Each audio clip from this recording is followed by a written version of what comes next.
ovatsika amin'ny Jesoa.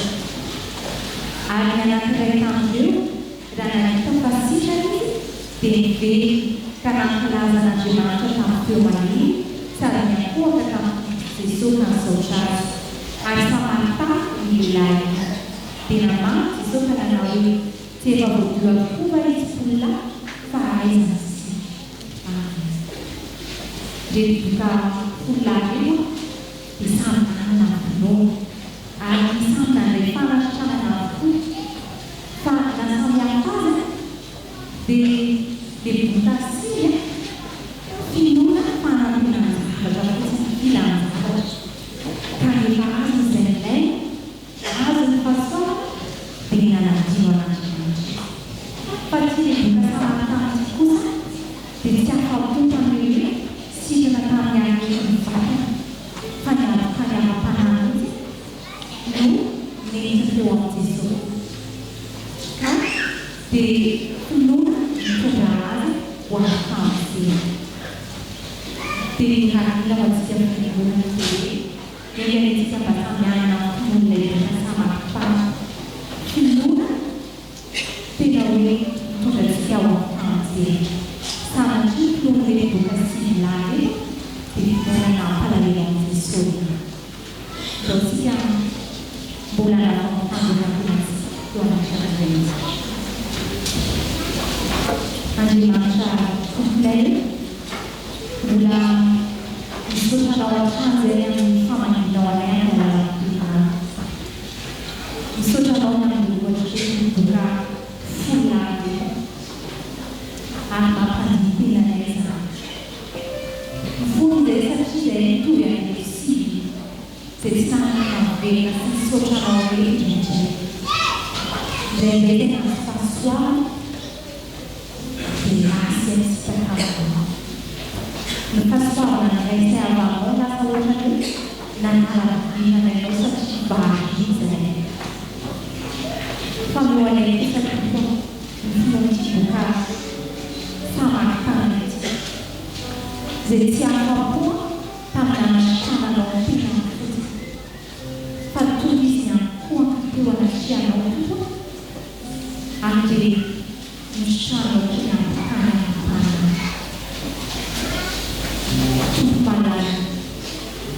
realizzare avevo lei pure una certa campana mezzo di cosa di Tanora chance anche tali sembra fino a un po' consumati tali umani Fanamarihana no tali umani Fanamarihana e più Fanamarihana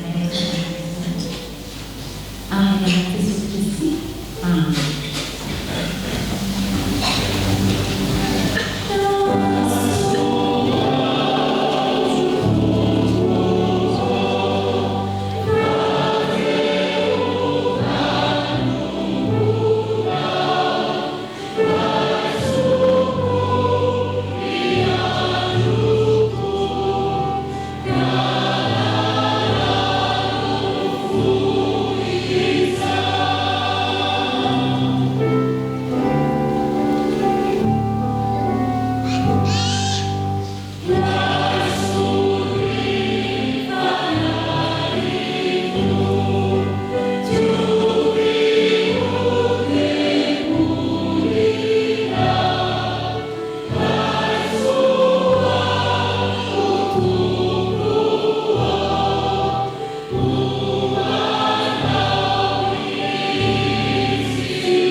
Riavana malala rehetra ao amin'ny tompo izay sady voantso no masina ho aminareo aniny fahasoavan'i Jesosy Kristy tompo ny fitiavan'Andriamanitra ary ny firaisana avy amin'ny fanahy masina.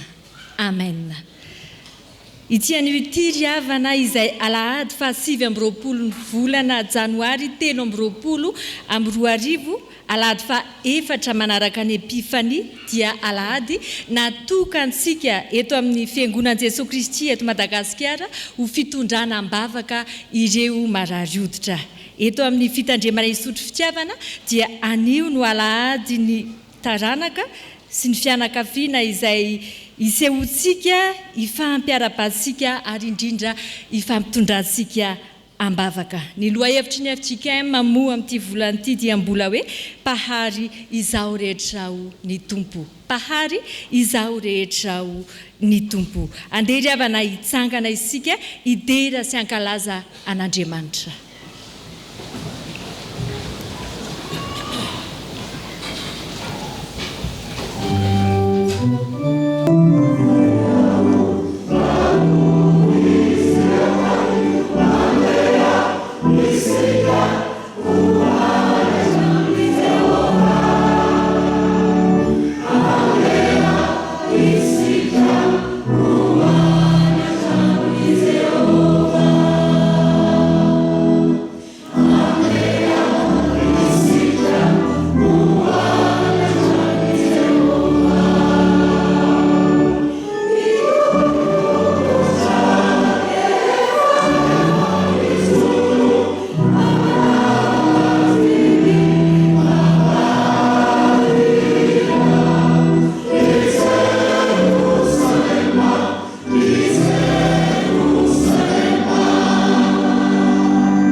Faly tokoa ny foninay ry Jehovandriamanitra io, fa raha ny zarazarain'ny tokantrano samy manany azy zahay tsirairay avy ireto, dia nibitsika mangina tao am-ponay ianao mba hifampitona hamonjy izao tranonao masina izao.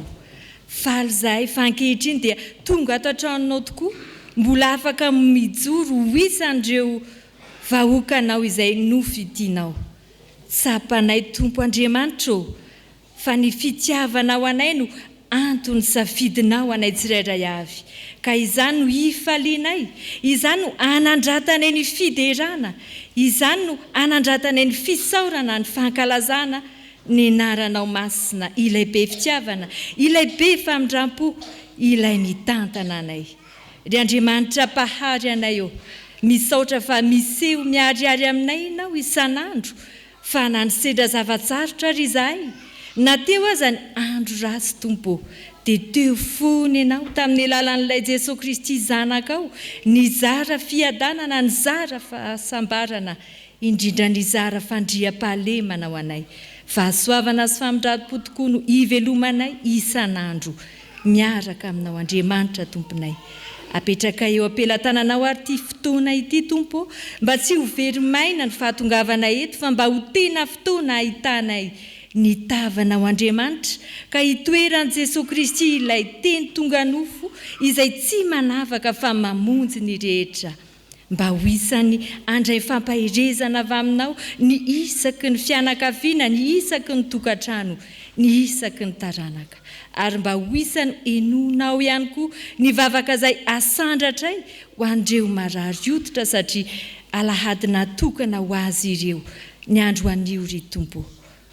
Mitarianay amin'ny alalan'ny fanainao masina, amin'ny anaran'i Jesosy nanaovanay ny vavakay. Amen.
Mbavakisika Jesosy zokonay io, Jesosy miteny amin'ny ankizy tanora ihany koa ianao. Fantatray fa tena tianao izahay ary tsy sasatra ianao miteny aminay. Diovy amin'ny fanainao masina ary ny fonay mba hahafahanay mitahiry ny teny soa avy aminao. Dia misaotra Jesosy. Amen. Amin'ity an'ity isika ankizy tanora hianatra hitadidy tenin'Andriamanitra amin'ny alalan'ny fihetsika izay ataontsika. Ka ny liko atoko fa 17 ny andininy fa 7 no ianarantsika. Liko atoko fa 17 ny andininy fa 7 no iarahantsika.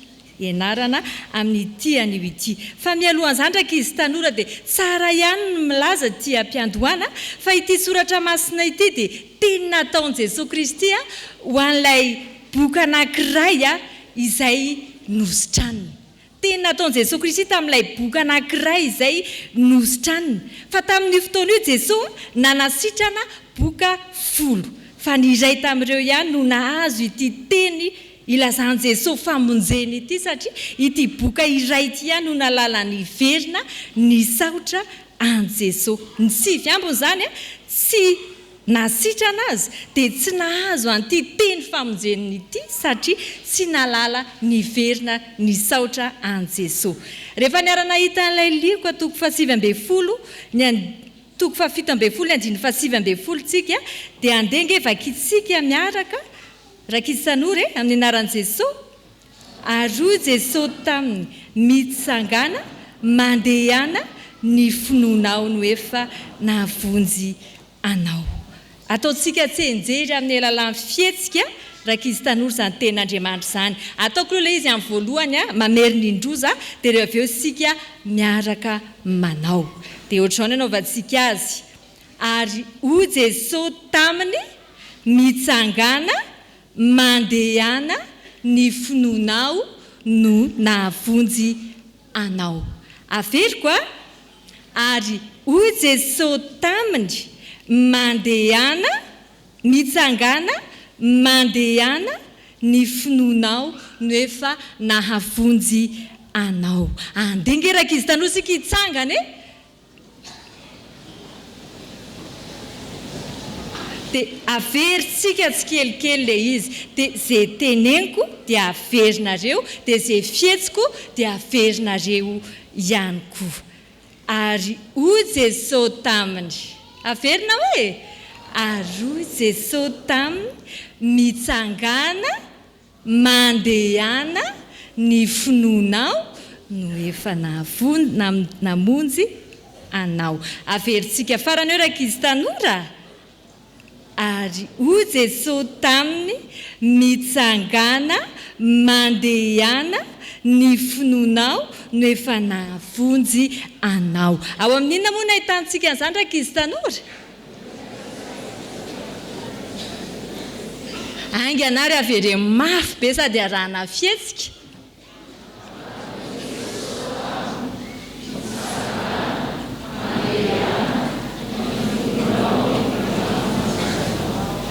Amen. Ivavakisika eo am-pitsanganana ihany. Misaotra anao izay Jesosy fa izahay reto dia isan'izay noteneninao ny teny mpamonjena satria manampinono izahay, ary izahay reto koa dia isan'ny tena mahay misaotra anao rehefa mahazo famonjena. Mankasitraka Tompo fa indreto izahay manantona anao amin'ny fomba bebaka sy fofeny fankasitrahana tanteraka. Amin'ny anaran'i Jesosy, amen. Petraka isika ankizy tanora.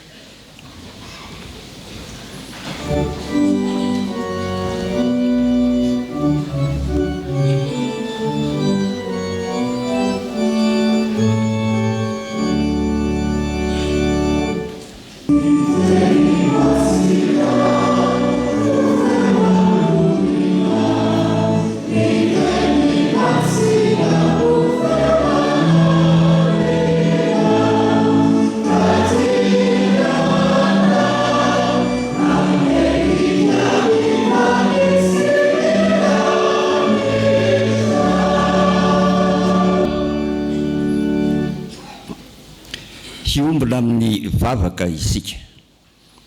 Ry Andriamanitra rainay be fitiavano, rainay amin'ny alalan'i Jesosy Kristy ianao. Misaotra sy mideranao izahay fa mbola omenao lalandava ny teninao dia ny teny fiainana. Raha maka ny teninao izahay dia mangataka ny mpanahinao masina ho an'ny mpamaky ny teny ary ho an'ny vahoakanao izay mihaina. Anokatra ny fonay sy anova izany ho fonofo ka ho tany tsara haniriny ny teninao. Ampangino ny feo hafa rehetra, tahio ny teny tsisy ho latsaka, ary ny mpanomponao hitondra ny hafatrao, dia ianao anendra ny lelany ka aoka ny tena sitraponao no ambarany. Ataonay amin'ny anaran'i Jesosy Kristy Tompo izany vavaka izany. Amen. Araka ny mahazatra eto amin'ny fitandremana Isotry Fitiavana dia ny baiboly Fjkm no amakiana ny teny isaky ny Alahady farany amin'ny volana ho fampatsahivana ny atombavaky Jesosy Kristy sy ho mariky ny fiombonan'ny kristianina. Siaraka amaky sy iaino ny soratra masina isika ao amin'ny fanekena taloha bokyny Isaia toko fa 5 manomboka amin'ny andininy fa 7 ka hatramin'ny fa 20. Rehefa hita dia hovakiana amin'ny anaran'ny Tompo. Fa indro mahary abakabaka vaovao sy tany vaovao, ka tsy ho tsarovana intsony ny abakabaka sy tany taloha na hombian-tsaina akory aza. Fa mifalisy miravoravoan-trany ianareo amin'ny zavatra izay ho ariko, dia Jerosalema eny karavona sy ny vahoaka ny heny kafaliana. Izaho koa hiravo amin'ny Jerosalema sy hifaly amin'ny vahoakako. Fa tsy hore ao Jerosalema intsony na ny tomany na ny kikika mpitarainana. Tsy hisy ao intsony ny zaza minono izay ho faty anatin'ny andro vitsivitsy na ny antitra tsy hatapitra ny androny, fa ho maty tanora izay maty 100 taona ary heverina ho olona voaozina izay tsy mahatratra 100 taona. Hanao trano ny vahoakako ka hitoerany tokoa izany. Hambolo voaloboka izy ka hihinana tokoa ny vokany.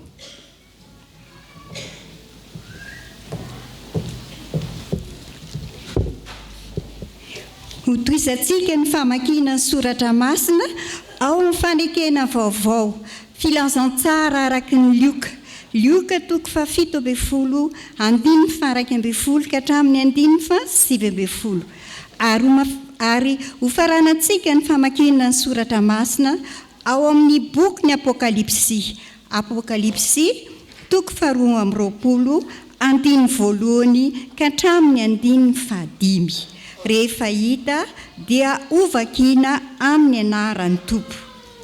Raha nizotra ny Jerosalema i Jesosy dia namaky faritany miloatra ny Samaria sy Galilea. Raha niditra tao amin'ny tanàna anankiray izy dia nisy marary hoditra 10 nitsena azy. Nijanona lavidavitra ihany izy 10 sady niantsoantso hoe: "Ry Jesosy mpampianatra, mamindra-fo aminay."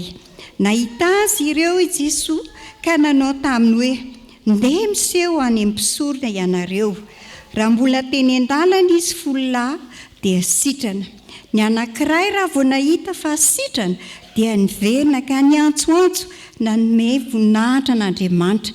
Niankohaka teo an-tongo Jesosy sady nisaotsaotra azy ary samaritany raha lehilahy. Dia niteny Jesosy nanao hoe: "Tsy 10 ve no sitrana ka aiza ny 9? Tsy nisy nahalala ny verina nanome voninahitra an'Andriamanitra ve afa-tsy ity olona hafa firenena ity?" Ary dia hoy Jesosy taminy: "Mitsangana ka modi ny finoanao no nahasitrana anao." Dia niseho ny anjely tamiko ny ondrano velona manganohano toy ny vato kristal. Nivoaka avy teo amin'ilay seza fiandrahana ny ipetrahan'Andriamanitra sady ipetrahany zanak'ondry. Teo anelanelan'ny lalambe ny tanàna etsy ankilany ary ny ony etsy andaniny. Dia nisy hazo anankiray manome fiainana io hazo io dia mamofo 12 isan-taona, izany hoe indray mandeha isam-bolana, ary ny raviny dia anasitrana ny firenena. Ka tsisy zavatra hiarahan'ny loza nambaran'ny Andriamanitra intsony ilay seza fiandrahana ipetrahan'Andriamanitra sady ipetrahany zanak'ondry no ao an-tanàna, ka dia anompo an'Andriamanitra ireo mpanompony sy ahita ny tavany, ary ny anaran'ny Andriamanitra voasoratra eo amin'ny androny. Tsisy alina intsony ary tsy mba mila fahazavahan'ny jiro na fahazavahan'ny masoandro ireo mpanompon'Andriamanitra, satria ho hazavain'ny Tompo Andriamanitra izy rehetra sady anjaka mandrakizay. Amen. Amen.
Mbola ho amintsika rehetra ny ravana ny fahasoavana sy ny fiadana avy amin'Andriamanitra sy Jesosy Kristy ilay fihavanantsika. Alahady farany amin'ny volana Janoary hiheverantsika ireo marary hoditra ary ahatserovana koa ny Taranaka eto amin'ity fitandremana Isotry Fitiavana ity. Alahady izay mbola ampirenana ny fonontsika amin'ny lohahevitra hoe pahary izao tontolo izao ny tompo. Ao amin'ny Isaia 5:20 arak'izay novakiana teo no fototry ny afatr'Andriamanitra entina amintsika fiangonana. Isaia 5:20 ny andininy 7:20 hatramin'ny andininy 2:20. Ny fanahy masina ny riavana mbola anazava ny teny amintsika fiangonana. Ity 5:20 ity dia ilazana ny ataon'Andriamanitra amin'ireo olona izay nanao tsinotsinona azy andaniny ary ny ataon'Andriamanitra ho an'ireo olona izay nifidy azy nanaiky ho mpanompony. Raha mamaky sika eo amin'ny andininy 2, ny 9 ary ny 7 dia tahaka izao ny famaritana ny amin'ireo olona nanda an'Andriamanitra. Amin'ny anaran'ny Tompo manao hoe namelatra ny tanako mandritra ny andro tamin'ny firenena miodina izay mandeha amin'ny lalana tsy tsara araka ny fisainany. Indro izao no voasoratra eo anatriako, tsy anginao mandra-pamaliko anareo, eny mandra-pamaliko ao an-tratranareo. Ny eloko areo sy ny eloko ny razanareo koa o Jehovah, dia izay olona nandoro ditika azomanitra teny an-tendrombohitra, ary ny aika teny amin'ny avoana, eny hamatra ny valin'ny asany ho ao an-tratrany ao aloha. Izany no tenin'Andriamanitra amin'ireo olona izay nanao tsinotsinona azy. Fa ireo olona izay hieverin'Andriamanitra manokana kosa, sisa tamin'ny taranak'i Jakoba, dia izao ny voasoratra eo amin'ny 9 hatramin'ny 10. Ny anaran'ny Tompo, izao ny lazain'i Jehovah, tahaka ny ranom-boaloboka hita ao an-tsampahony, ka ataon'ny olona hoe aza simbana, fa misy fitahiana ao anatiny. Dia toy izany no ataoko no ny amin'ny mpanompoko, ka tsy hanimba azy rehetra aho. Ahatonga taranaka avy amin'ny Jakoba aho, sy mpandova ny tendrombohitro avy amin'ny Joda, ary ireo voafidiko no andova azy, eny ny mpanompoko no honina ao. Ireo oloko izay nitady ahy ho ny famaranana ny andininy 10. Ho an'ireo sokajiny olona 2 izay navahan'Andriamanitra no ny faharetany, no ny fanekeny an'Andriamanitra, dia misitraka ilay fahariana vaovao tany isaina eto amin'ny andininy 17 hatrany amin'ny 15. Eo amin'ny 20 mijanona ny perikopantsika. Ireo olona izay nanaiky nofidin'Andriamanitra ka nanompo azy araka ny andininy 7, ahatonga taranaka avy amin'ny Jakoba, mpandova ny tendrombohitra avy amin'ny Joda, ireo voafidiko mpanompoko no honinao. Ireo olona ireo dia ambaran'ny Tompo araka ny faminaniany Isaia, fa anaovany fahariana vaovao, fahariana vaovao. Indro izao mahary lanitra vaovao sy tany vaovao. Ireto no famaritana n'izany fahariana ataon'Andriamanitra ho an'ny taranak'i Jakoba, ireo sisa voafidy sy nanompo an'Andriamanitra izany. Tontolo vaovao. Zay ny voalohany eo amin'ny andininy 17. Manaraka dia tontolo hianim-pifaliana sy eniky ny firavoravona eo amin'ny andininy 18 sy ny fahasivy-ambin'ny-folo araka ny dika teny ombonana no vakiana tamintsika teo. Tontolo-pifaliana, eniky mpiraviravona sy enim-pifaliana. Ary ny fahatelo dia tontolo mandrakizay. Tontolo mandrakizay. Any amin'ny fahaefatra hitantsika eo amin'ny andininy faraka amby-roapolo dia tontolo misy fahariana milamina. Fa ireo telo voalohany no hojerentsika riavana. Fahariana vaovao homen'Andriamanitra ho an'ny taranak'i Jakoba ilay nofidiny, ilay nanompo azy. Raha atao manoloana ny fotoana androany zany dia hoe fahariana vaovao ataon'Andriamanitra ho an'ny taranaka ny fitandremana isotry fitiavana ilay nofidiny, ilay manompo azy. Mahary tontolo vaovao ho antsika Andriamanitra. Indro izao mahary lanitra vaovao sy tany vaovao, tsy ho tsarovana intsony ny taloha na omby ao an-tsaina akory. Jerosalema vaovao no ilazany anio amin'ny andininy fahavalo ambin'ny folo koa, ary any amin'ny Apokalipsy toko raika amby-roapolo sy ny faharoa amby-roapolo izay nangalana andiny novakiana tamin'ity fotoana ity. Hoy Petera ao amin'ny epistiliny, Petera faharoa toko fahatelo andininy fahatelo ambin'ny folo. Isika dia manantena lanitra vaovao sy tany vaovao itoeran'ny fahamarinana. Ho an'ny taranak'i Jakoba ilay nofidin'Andriamanitra ka manompo azy dia afaka manantena tsara tontolo vaovao, lanitra vaovao, habakabaka vaovao, tany vaovao itoeran'ny fahamarinana. Ampahafantarina bebe kokoa tao amin'ny Apokalipsy izay novakiana tamintsika teo ny amin'izany. Santionana hoe misy rano avetsy an-daniny dia misy avetsy ankilany dia voany misy hazo mamoa isam-bolana ary ny raviny dia mitondra fanasitranana ho an'ny firenena. Izany lay tontolo vaovao, tontolo misy fahavelomana, tontolo misy aina, rano mikoriana, lay Jerosalema vaovao. Riavana malala, rehefa miditra eo amin'ilay fifidianan'Andriamanitra isika, manompo ny tompo isika taranaka dia ho antsika indrindra izany tontolo vaovao izany.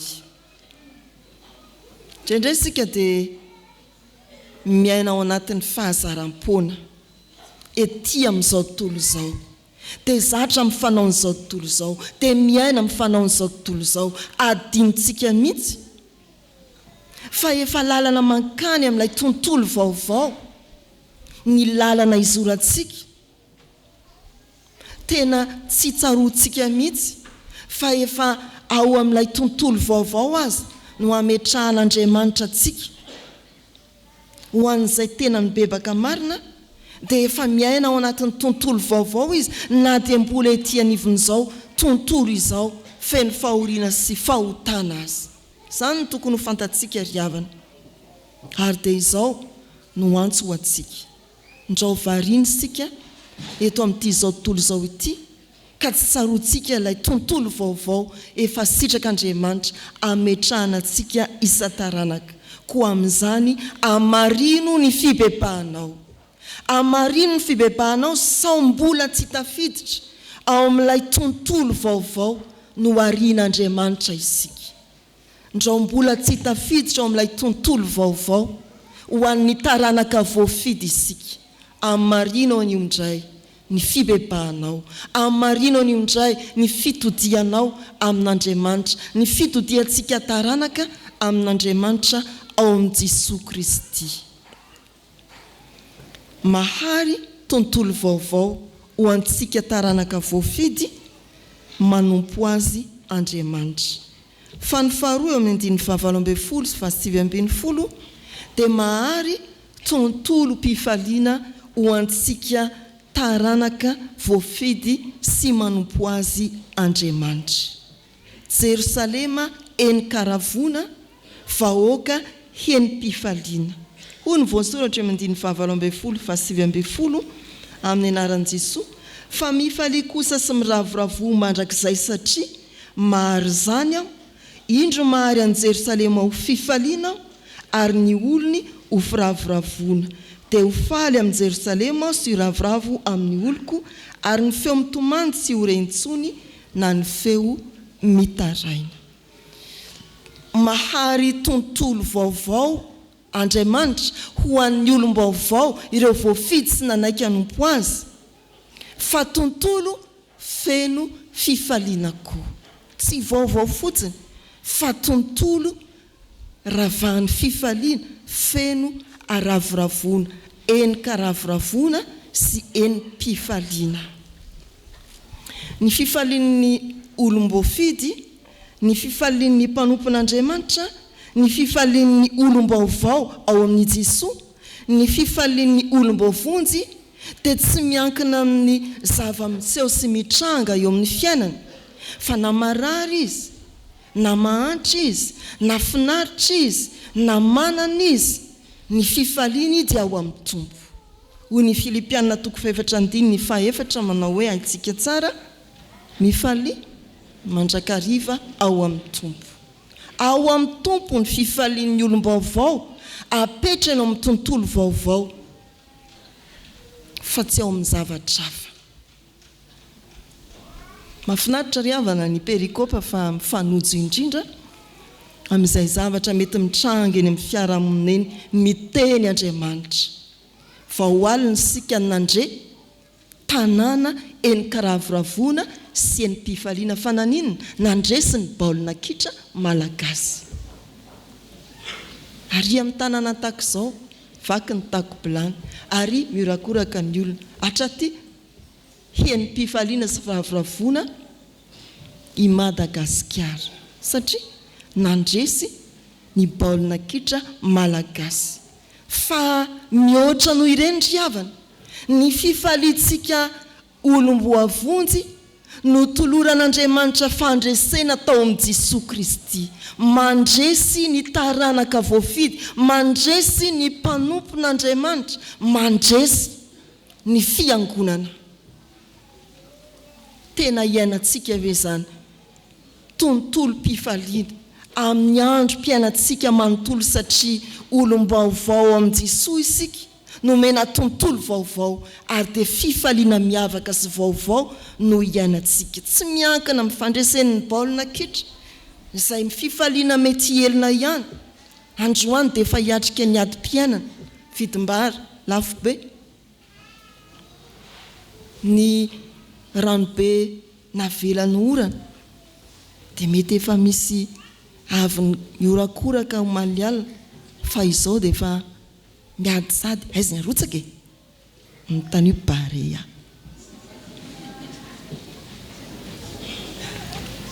Izany ny any ivelany ihany.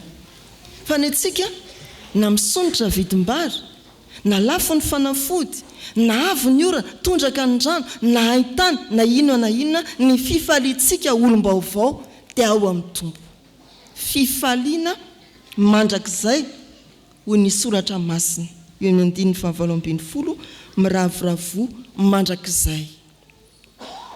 Ry havana malala rehetra ao amin'ny tompo, mampahery antsika tontolo feno fifaliana no arian'Andriamanitra ho antsika taranaka voafidy manompo an'Andriamanitra.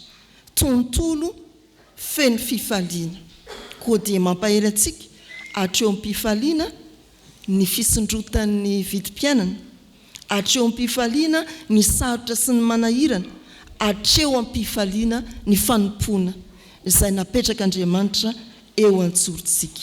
Koa dia meteza ho taranaka tanombolo ny fifaliana ao amin'ny tompo, meteza mba ho taranaka tanombolo ny fifaliana ao amin'ny tompo. Ny fahatelo ry havana dia eo amin'ny 5:20, mahary anao olom-baovao voafidiny, manompo azy ny tompo, mametraka anao amin'ny tontolo vaovao feno fifaliana, fa tontolo mandrakizay koa. mahary tontolo mandrakizay ho antsika ny tompo. Tontolo mandrakizay. Hoy ny soratra masina eo amin'ny 20, na dia ny zaza minono any aza dia tsy ho fohy andro. Tsy isy antom-panahy izay tsy nahatapitra ny andro, fa mbola zatovo ihany izay maty na dia efa 100 taona aza.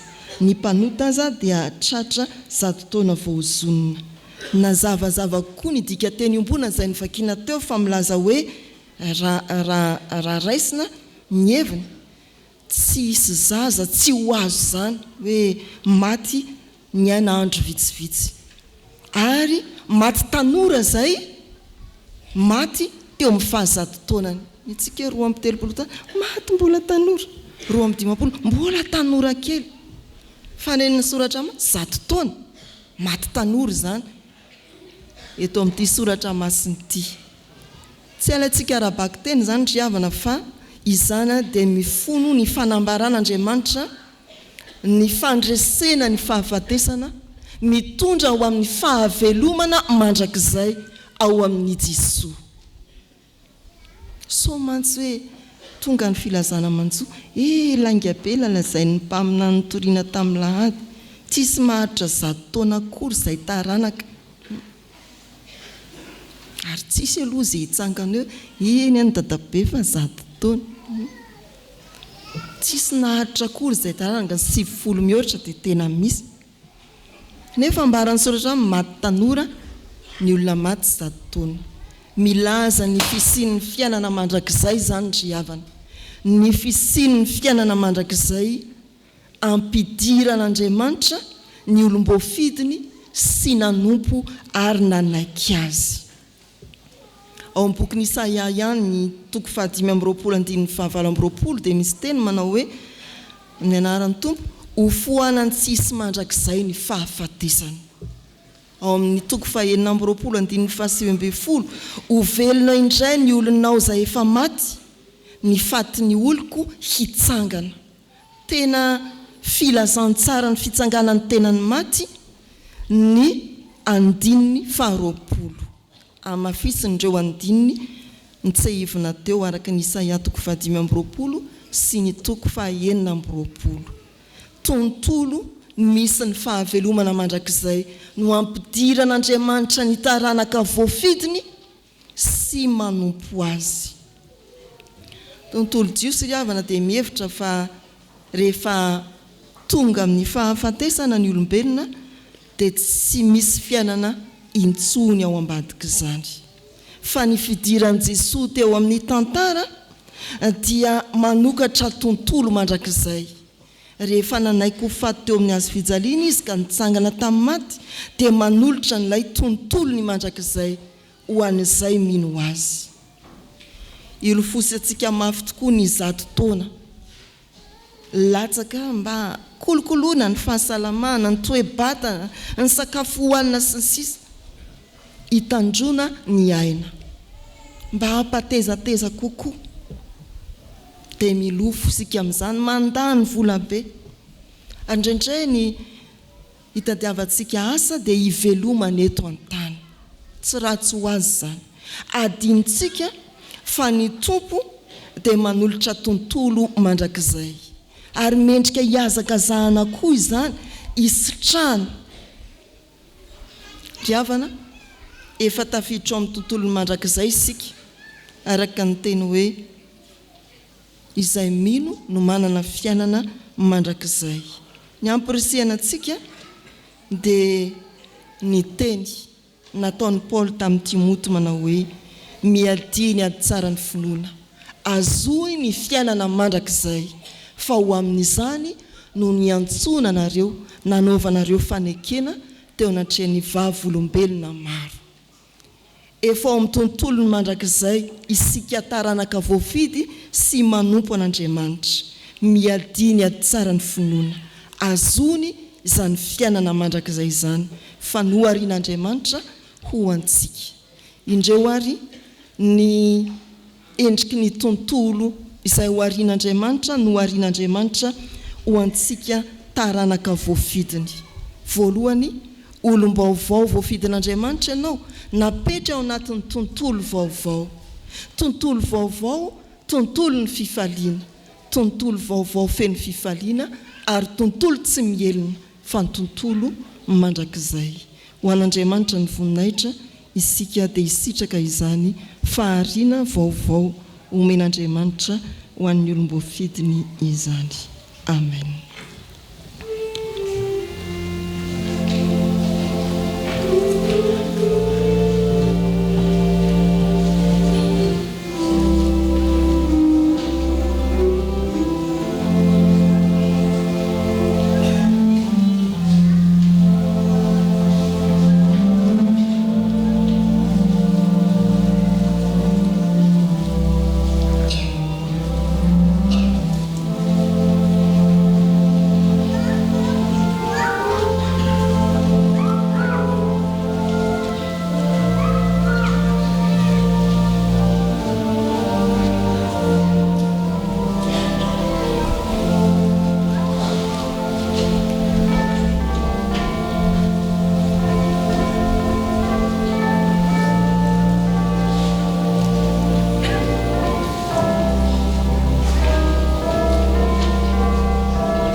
Andeha mibavaka isika ry havako.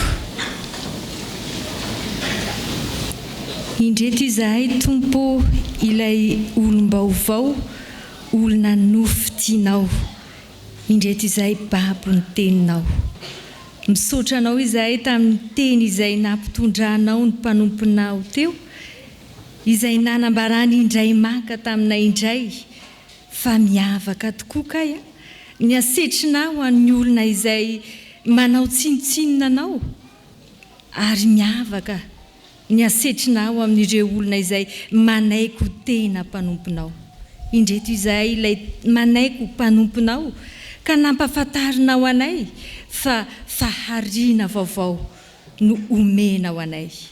Misaotra Tompo fa misitraka tontolo vaovao izahay, izay tontolo feno fahamarinana, tontolo misy fahavelomana, tontolo misy aina mahavelona ao anay tsirairay avy. Fahariana vaovao no omenao anay, ka omenao tontolo feno fifaliana tokoa izahay, izay tontolo feno fifaliana miaraka aminao Jesosy Kristy, ka na eo aza ny mety ho sedra maro samihafa izay misy eo amin'ny fiainanay, dia miavaka ny hatrehanay ireny satria manam-piadanana sy fifaliana izahay miaraka amin'ilay tomponay. Fiainana fahariana vaovao no omenao anay satria dia omenao tontolo mandrakizay izahay. Tontolo mandrakizay tokoa no efa nomenao anay satria efa nomenao ilay Jesosy Kristy zanakao, ilay nandresy ny fahafatesana, izay nanokatra ny fiainana mandrakizay ho anay tsirairay avy.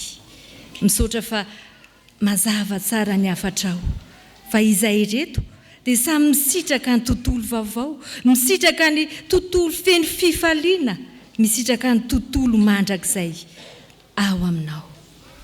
Manoloana izany anefa Tompo malala, dia hifonanay ato anatrehanao, mifona aminao izahay fa toa mifikitra amin'ny tontolo n'izao tontolo izao izay tontolo tsy vaovao, fa tontolo taloha izay feno faharatsiana, tontolo taloha izay feno fahafatesana.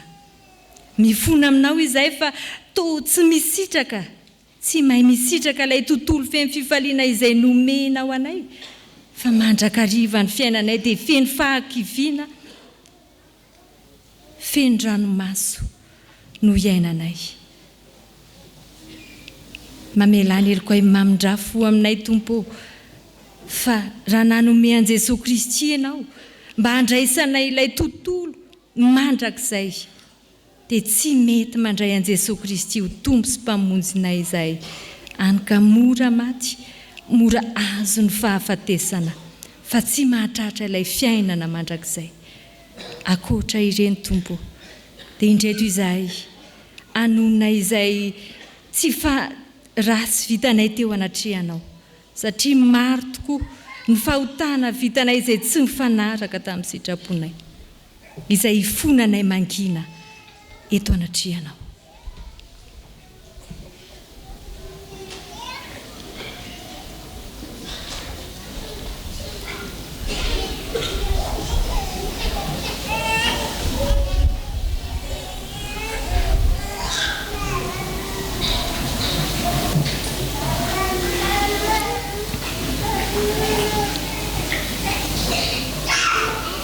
Mamindrafo aminay Tompo, mamelany elikoay. Ry Jesosy loha ranonaina izay fotom-pahasoavana, ny fonay toy ny tany maina, fenoy ny fitiavanao. Amen.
Riavana malala rehetra ao amin'ny Tompo, ny Andriamanitra ivavahantsika dia Andriamanitra tena tiantsika, ary Andriamanitra be fitiavana, te hametraka antsika ao anatin'ny tontolo vaovao indray izy. Raiso am-pifaliana eo am-pitsanganana ary ny teny famelan-kely koa izay omeny Tompo ho antsika.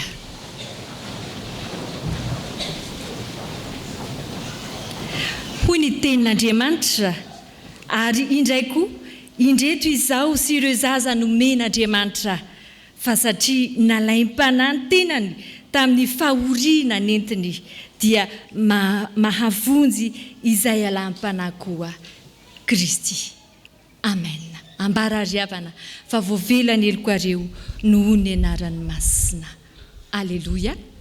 Amen.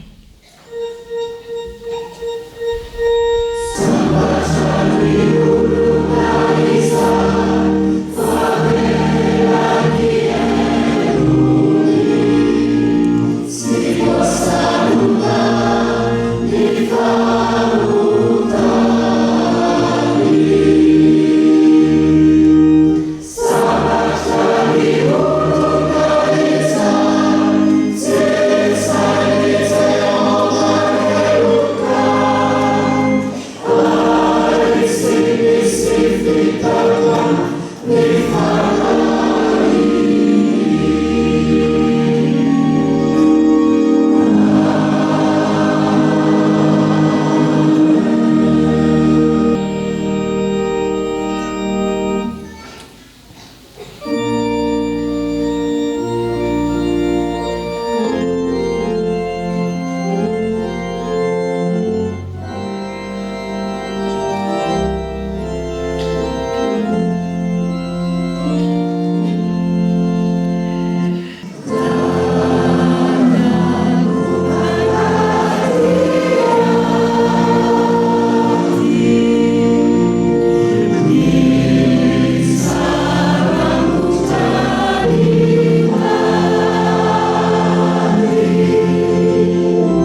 izay voavela heloka ariavana dia sa anambarany finoantsika tokoa isika eo anatrehan'ny tompo.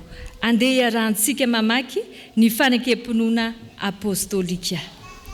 Mino an'Andriamanitra ray tsy tompanao lanitra sy ny tany aho, ary mino an' Jesosy Kristy zanan'ilay tokana tompontsika izay nitorotoroana tamin'ny fanahy masina, nateraka Maria Virjiny, nijalona nanapaka Pôly Pilato, nombona tamin'ny azy fijaliana, maty ka nalevina, nidina tany amin'ny fiainany tsy hita, nitsangana tamin'ny maty tamin'ny andro fahatelo, niakatra ho any an-danitra, nipetraka eo ankavanan'Andriamanitra ray tsy tompo, avy any avy ny tsara ny fela sy ny maty. Mino fanahy masina aho, ny fiangonana masina manerana izao tontolo izao, ny fiombonan'ny olona masina, ny famelan-keloka, ny fitsanganany tena maty, ary ny fiainana mandrakizay. Amen.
Amin'izao vavaka fangatahana izao isika riavako, hivavaka isika. Tompo fantatray fa izay rehetra asehonao eo amin'ny fiainanay dia ny mahasoa anay hatrany satria ianao ilay Andriamanitra efa nanao fahariana vaovao anay izay iainanay amin'ny tontolo vaovao, iainanay ao anatin'ny tontolo feno fifaliana indrindra, iainanay ao anatin'ny tontolo misy fiainana mandrakizay ary. Fantatray fa tsy mihevitra izay hatonga loza ho anay ianao Andriamanitra fa fiainana mihevitra hitondra fiadanana ho anay. Manana ny etaetam-ponay anefa izay Tompo, izay mbola iantana eo teo anatrianao any mahazanakao anay satrinay indrindra ny fiombonanay ato amin'izao tranonao masina izao mba hampiray hevitra anay araka Jesosy Kristy ilay lohany fiangonana lavitry ny fiatsaram-belasiany tompony fiarahana manompo eto lavitry ny fisarahana mba ho lavitry ny fisarasarahana ihany koa fa anjakan'ilay fitiavanao Jesosy Kristy eo mpanaovana ny asanao Andriamanitra eo amin'ny fampandrosoana ny fiangonanao indrindra eo amin'ny fitoriana ny filazantsaranao dia ataonay amin'ny fo madio sy fo feno fifankatiavana ireny rehetra ireny ny kristiana rehetra eto anivon'izao fitandremana izao Andriamanitra ny kristiana rehetra manerana ny sahany Fjkm ny kristiana rehetra izay manarady sy manaiky anao Jesosy Kristy dia ataovy miaina amin'izany fiainam-baovao ataovy tafaombona amin'izany fiainany feno fifaliana izany ary ataovy misitraka ny fiainana mandrakizay miaraka aminao ny fiangonana Jesosy Kristy eto Madagasikara dia apetraka eo ampelantananao ao anatin'ny fanatanterana ny azakazam-panompona rehetra ny vina maro samihafa ny ezaka ho fampandrosoana rehetra izay tanterahanay ampahery ny ambaratongan-drafitra rehetra ianao Andriamanitra izay mietomboka any amin'ny filoha ny braompendraikitra foibe sy izahay rehetra manana andraikitra ao anatin'izany eto anivon'izao fitandremana izao ankinay feny eo ampelantananao ny asa fanompon'ny sampana rehetra ny fikambanana rehetra ny mpitandrina sy ny mpiara-miasa aminy ao ny mpitandrina sy ny ankohonana tehirizo ary arovy amin'ny asan-dratsy rehetra izy ireo izay tsy adononay tompony mivavaka ho andreo marary hoditra raha sitrakao dia sitrano izy ireny ka sy ny fony tompo mba ahatsapa fa tsy manary azy ireny ianao ary tsy manavaka azy ireny ianao ka hiala indray ny mety fahakiviana ao ampony izy ireny fa ianao ilay Jesosy Kristy mpanasitrana ilay ianao ilay Jesosy Kristy sakaizan-drehetra no mitoetra sy mampahery azy ireny ato anatin'ny andavanandrom-piainanay Andriamanitra ao ny asa fivelomana ao ny fianarana ao ny fahasalamana mety ao ihany koa ny fisedrana maro samihafa izay atrianay tsy adinonay ny fiainam-pirenenay sy ny maro samihafa ianao ilay Andriamanitra ray pahary anay izay efa nanome anay ny fahazavana mahagaga dia Jesosy Kristy no anazava ny fiainanay tsirairay avy ka anokatra ny masonay fa aizahay efa miaina ao anatin'ny tontolo vaovao aizahay efa misitraka ilay fifaliana avy aminao aizahay efa misantatra sahady ilay fiainana mandrakizay ao aminao dia amin'ny fifaliana trany no anakambanay ny vavakay amin'ilay vavaka nampianarin'i Jesosy Kristy anay manao hoe rainay izay ny an-danitra ho masinany ny anaranao ho tonga ny fanjakanao ataonay ny sitraponao ety atany tahaka ny any an-danitra omeo anay ny izana sahaza ao anay ary mamelany eloko ay tahaka ny namelanay izay meloko taminay ary aza mitondra anay ao amin'ny fakapana fa manafanay amin'ny ratsy anao ny fanjakana sy ny hery ary voninahitra mandrakizay amen tonga eo amin'ny fotoana Fanamarihana ny Alahadin'ny Taranaka isika ny voamerany Ankohonana sy ny fanabeazana mitantana antsika amin'izany androson'izy ireo dia raha antsika manao ny hira fa 7:3 ny andininy voalohany.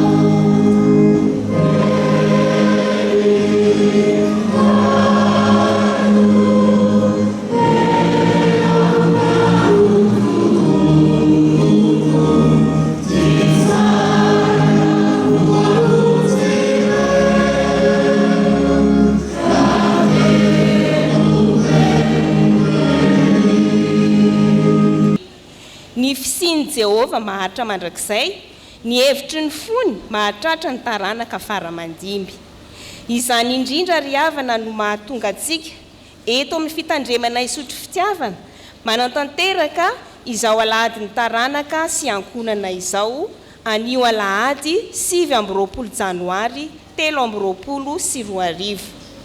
Eto dia tsy hay, tsy ankasitraka anareo rehetra izay nanoana ny antso izay natao ho amin'ny mpianakavy ny finoana. Ilay Andriamanitra ray be fitiavana ne hamaly fitianareo.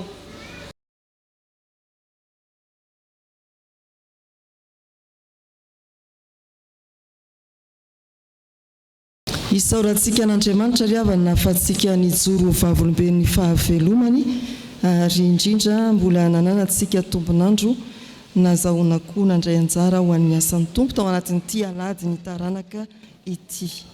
Dia mankasitraka ny voamerany ankohona sy ny fanabeazana ny tantanantsika teo amin'ny fanomanana ary indrindra teo amin'ny fanatanterahana izao asa masina izao. Ankehitriny ny faraneto izao fotoana izao dia mananditrantitra ny fisaoranantsika nandray anjara mavitrika tamin'ity Alahadin'ny Taranaka ity. Rentsika teo fa 7 no anarana ny tononona ary dia ho tafiditra ao amin'ny tontolo vaovao an'Andriamanitra ne isika, tontolo feno fifaliana ho tontolo mandrakizay koa. Mitsangana andray ny teny avy amin'ny soratra masina isy vavaka vao amarana izao fotoana izao araky ny hira voalahatra eny amin'ny fandaharana isika.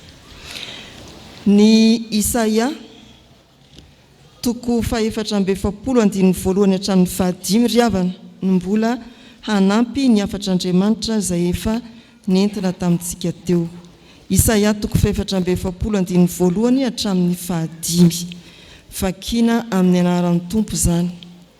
Fankehitriny dia Janoary Jakoba mpanompoka sy ry Israely izay nofidiko. Izao no lazain'i Jehovah izay nahary anao sy namorona anao hatrany am-boka sady namonjy anao.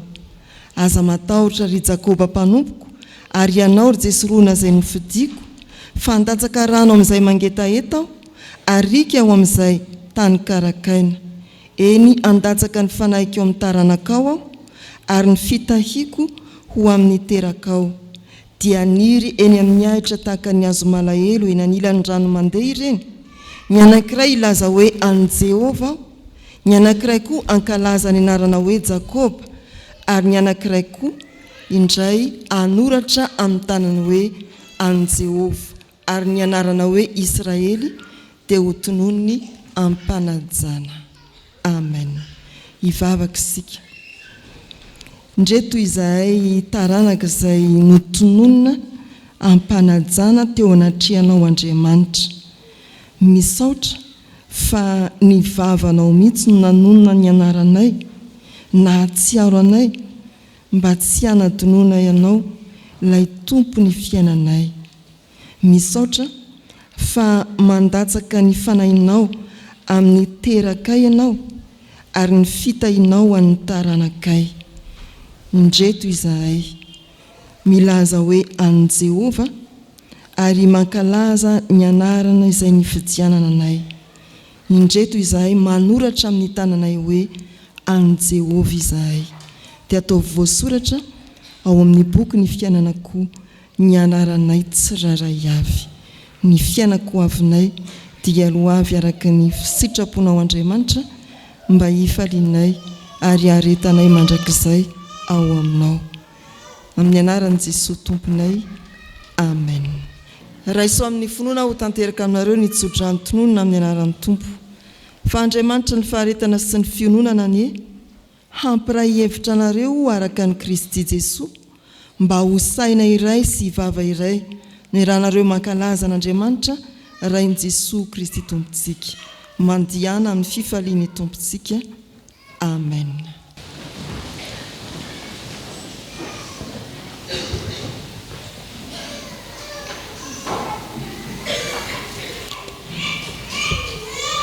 Ho an'Andriamanitra irerianany ny voninahitra amin'ny anaran'ny Ray sy ny Zanaka ary ny fanahy masina. Amen.